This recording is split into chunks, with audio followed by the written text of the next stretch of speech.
নমস্কার বন্ধুরা, কণিকাস কিচেনে আপনাদের সবাইকে অনেক অনেক স্বাগত জানাচ্ছি। আজকে আমি আপনাদেরকে ঝাল ঝাল ঝোল আলুর দমের রেসিপি শেয়ার করব। এই রেসিপিটি খেতে কিন্তু অসাধারণ লাগে। আলুর দমের অনেক রকম রেসিপি হয়, তার মধ্যে এটা একটা অন্যতম রেসিপি। চলুন তাহলে বানানো শুরু করা যাক আমার আজকের রেসিপি।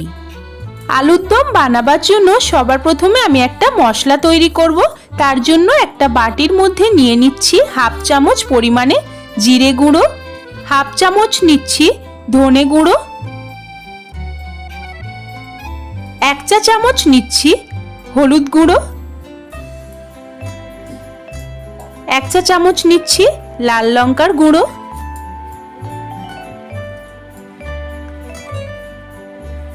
2 চামচ ভরে ভরে নিচ্ছি টক দই,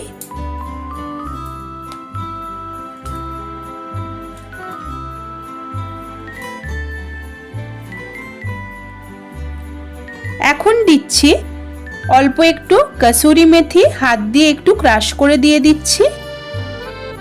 এখন একটা চামচের সাহায্যে সমস্ত কিছু খুব ভালোভাবে মিশিয়ে নিচ্ছি। মশলা আমাদের তৈরি হয়ে গেছে, এবার এটাকে একটা সাইডে রেখে দেব। এখন আমি একটা গরম কড়াইতে দিয়ে দিচ্ছি 2 টেবিল চামচ মতন রিফাইন্ড অয়েল। তেল প্রথমে খুব ভালোভাবে গরম করে নিয়েছি। এখন আমি দিয়ে দিচ্ছি আগে থেকে 70% মতন বয়েল করে রাখা আলু। এখন আমি আলুর মধ্যে দিয়ে দিচ্ছি অল্প একটু 1 চিমটে মতন হলুদ গুঁড়ো, এতে আলুর কালারটা খুব সুন্দর আসবে। এখন আমি মিডিয়াম ফ্লেমে নেড়ে চেড়ে আলুগুলোকে হালকা ব্রাউন করে ভেজে নেব। আলু কিন্তু ভাজবার কোনোই দরকার নেই, যেহেতু এই আলুটা আগে থেকেই 70% মতন বয়েল করাই রয়েছে। আলু ভাজা হয়ে গেলেই আমি আলুগুলোকে একটা আলাদা পাত্রের মধ্যে তুলে নিচ্ছি। এখন ওই একই তেলের মধ্যে ফোড়নে দিচ্ছি তেজপাতা, দারচিনি, ছোট এলাচ, লবঙ্গ, গোলমরিচ। এখন আমি ফোড়নটাকে নেড়ে চেড়ে ভালোভাবে একটু ভেজে নেব। ফোড়ন থেকে খুব সুন্দর অ্যারোমা বেরোতে শুরু করলেই একটা মিডিয়াম সাইজের পেঁয়াজ কুচি দিয়ে দিলাম। এখন আমি নেড়ে চেড়ে হাই ফ্লেমে পেঁয়াজটাকে ভালোভাবে একটু লালচে করে ভেজে নেব।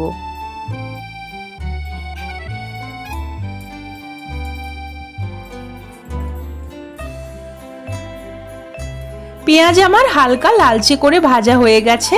এখন আমি একটা ছোট সাইজের পেঁয়াজ গ্রেট করে নিয়েছিলাম, সেটা এর মধ্যে দিয়ে আবারও নেড়ে চেড়ে কিছুক্ষণের জন্য ভেজে নিয়েছি।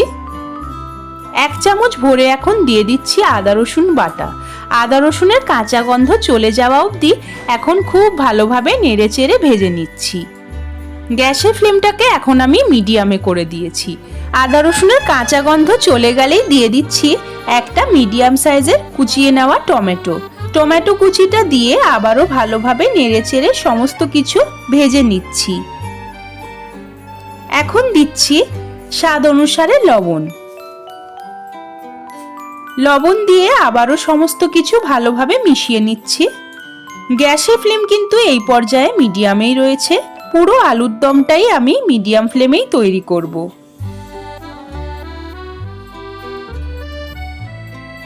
ক্রমাগত নেড়ে চেড়ে ভালোভাবে আমি মশলাটাকে কষিয়ে নিচ্ছি।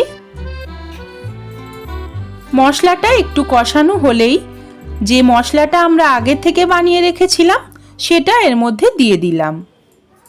এখন আমি নেড়ে চেড়ে আবারও কিছুক্ষণের জন্য কষিয়ে নেব।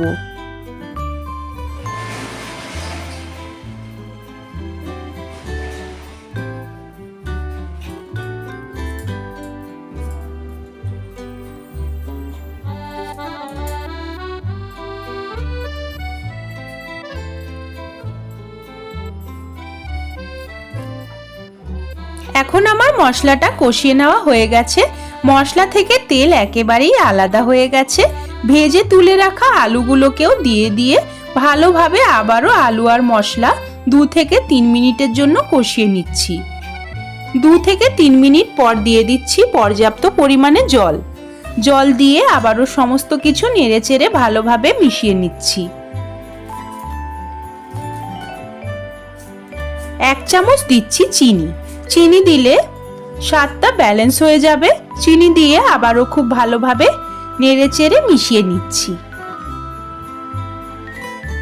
এখন আমি মিডিয়াম ফ্লেমেই ঢাকা দিয়ে 3 থেকে 4 মিনিট ভালোভাবে আলুর দমটা রান্না হতে দিয়েছি। এখন আমি ঢাকনাটা খুলে নিলাম।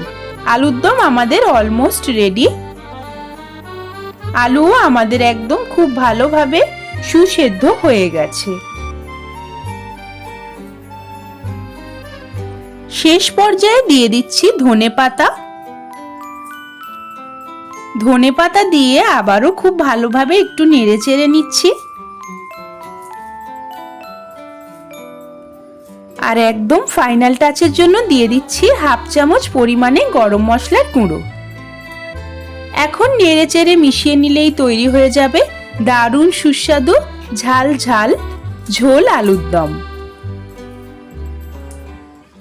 রুটি, পরোটা, লুচি সবকিছুর সঙ্গেই কিন্তু এই ঝোল আলুর দমটা খেতে অসাধারণ লাগে। এখন আমি এটাকে নামিয়ে নিচ্ছি। আজকে আমার এই ঝোল আলুর দম রেসিপিটি যদি আপনাদের ভালো লেগে থাকে তবে অবশ্যই বাড়িতে একবার বানিয়ে আমাকে কমেন্ট করে জানাতে ভুলবেন না। আর ভালো লাগলে আমার ভিডিওটিকে একটি লাইক করার অনুরোধ রইল। আমার চ্যানেলকে সাবস্ক্রাইব করে আমার পাশে থাকবেন।